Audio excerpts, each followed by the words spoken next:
કે એક વેપારી 500 રૂપિયામાં એક પુસ્તક ખરીદે છે અને તેને 600 રૂપિયામાં વેચે છે, તો તેને કેટલા ટકા નફો થયો કહેવાય એ આપણે ગોતવાનું છે.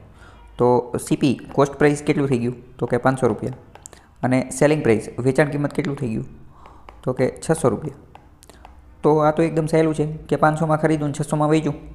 500માં ખરીદીને 600માં વેચે તો શું થાય? પ્રોફિટ થાય. કેટલાનો પ્રોફિટ થાય તો કે 100 રૂપિયાનો પ્રોફિટ થાય. આ 100 રૂપિયાનો પ્રોફિટ કોની ઉપર થાય તો કે એ હંમેશા કોસ્ટ પ્રાઇસ ઉપર થાય. તો 100 રૂપિયાનો પ્રોફિટ કોસ્ટ પ્રાઇસ કેટલી છે તો કે 500 ઉપર.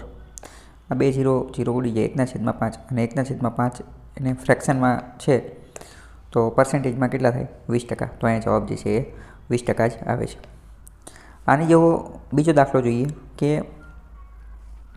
એક મોબાઈલ 9000માં વેચવાથી વ્યક્તિને 10% ખોટ જાય છે, તો તે મોબાઈલની મૂળ કિંમત કેટલી હશે? હવે જો 9000માં વેચવાથી, તો 9000માં વેચવાથી એટલે એ તો સેલિંગ પ્રાઇસ થઈ ગઈ ને. સેલિંગ પ્રાઇસ કેટલી થઈ ગઈ 9000. 9000માં વેચવાથી શું થાય છે? લોસ થાય છે. કેટલો તો કે 10%. અને 10% લોસ એટલે 1/10. 10% લોસ થાય છે એનો મતલબ શું કે 10માં લઈ અને 9માં વેચ્યો હશે. 10માં લઈ અને 9માં વેચ્યો. 10 જે છે એ કોસ્ટ પ્રાઇસ છે અને 9 જે છે એ સેલિંગ પ્રાઇસ છે. 10 જે છે એ કોસ્ટ પ્રાઇસ એટલે કે મૂળ કિંમત, અને 9 સેલિંગ પ્રાઇસ એટલે કે વેચાણ કિંમત છે. તો કે 10માં લઈ અને 9માં વેચો, પણ રકમ એવું કહી છે કે 9માં નથી વેચ્યો. કેટલામાં વેચ્યો છે? 9000માં વેચ્યો છે. 9000માં.